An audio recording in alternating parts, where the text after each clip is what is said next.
What is Black history to you? Every day? That's correct. I like that. Every day we're making some type of history. But more important, Black history is American history, because there's no America without the Black contributions to America. I just want to give you a brief history. Does anyone know who Carter G. Woodson is?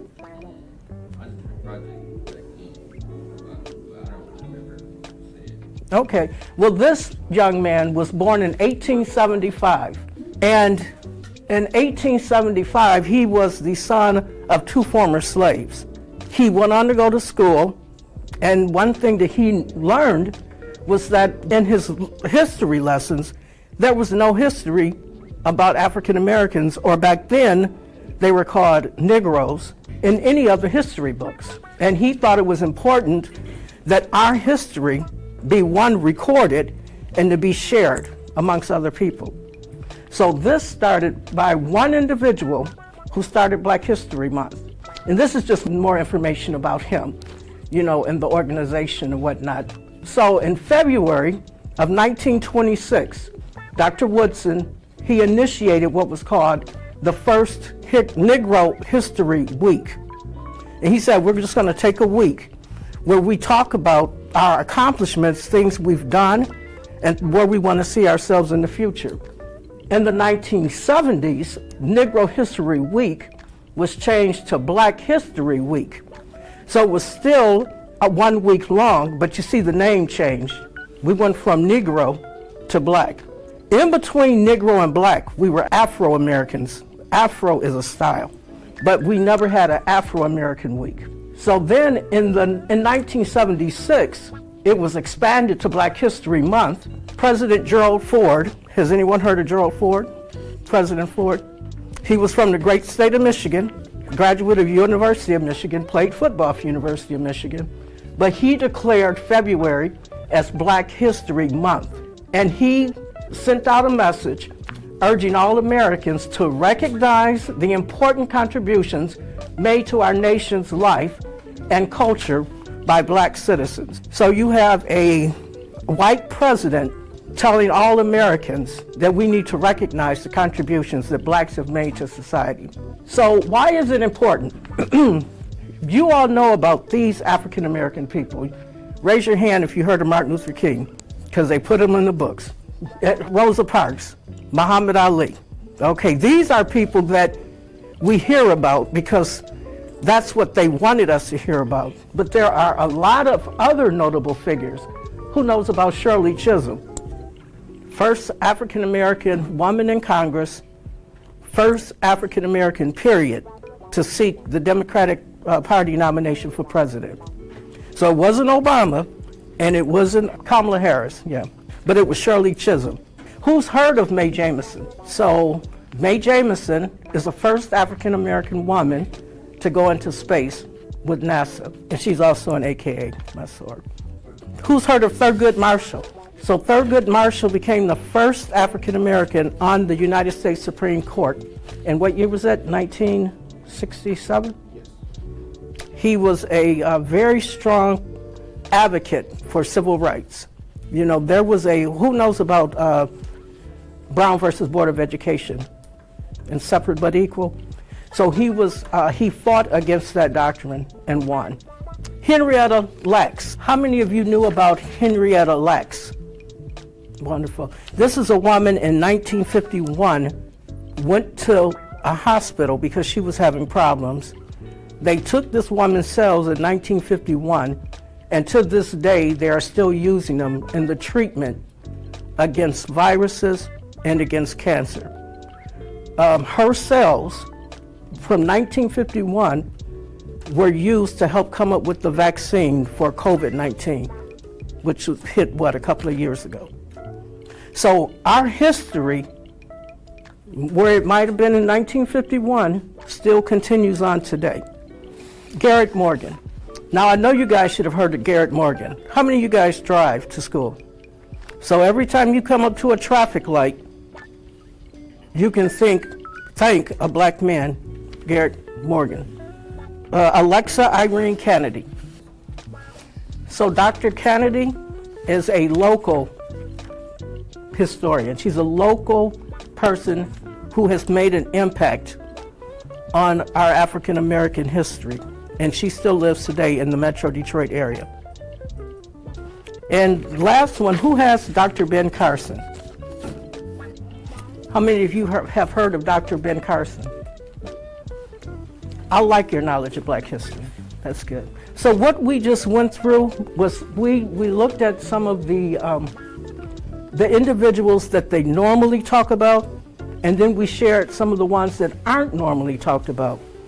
But there's so many more out there. You can find them here in this building, you know. And the purpose of Black history is to just get that information, internalize it, and to share it. I'm going to share some history with, who all knows Miss Denham, the associate principal, Miss Denham. And Miss Denham gave me the permission to share this. You know, Miss Denham raised 7 children, and she did not go to college until she was 32 years old. And she worked her way through, and she's worked her way up. She has students that she taught that are now doctors and that are lawyers, and Miss Denham is now an associate principal. That's Black history. That's putting your thumbprint on society. So my challenge for you all is to think about what thumbprint you're going to leave on society.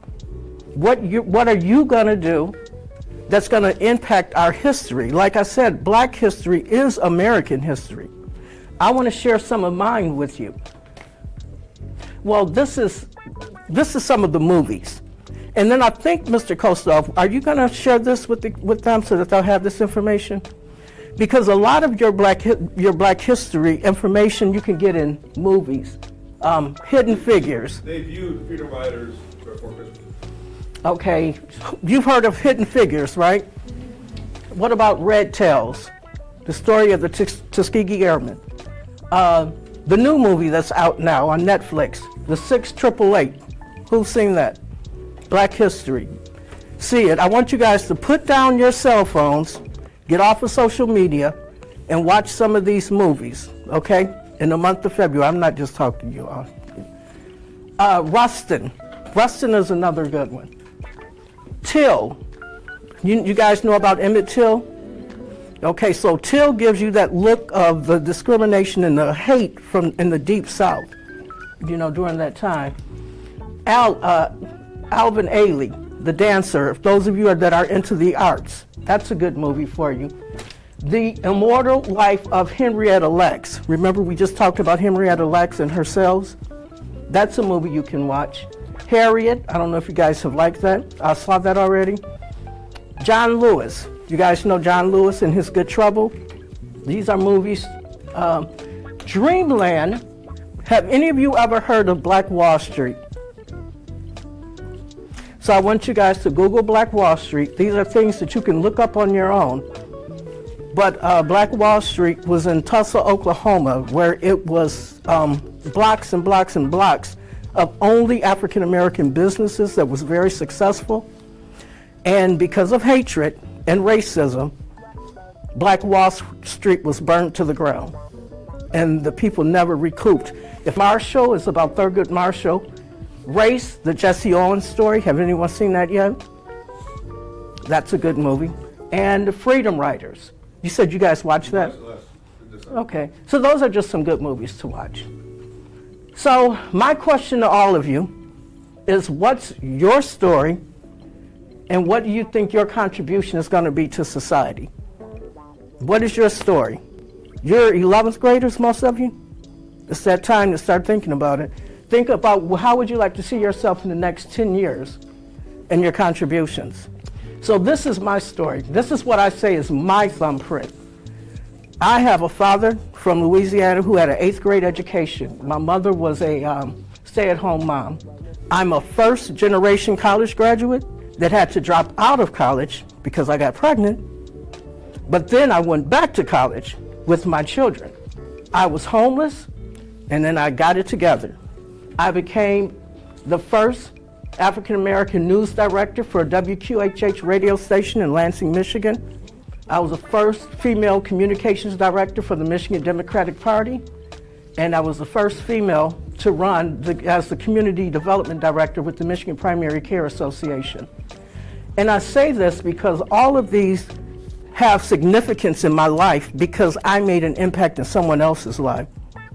But as a single mother of two, my greatest contribution to society are my two daughters.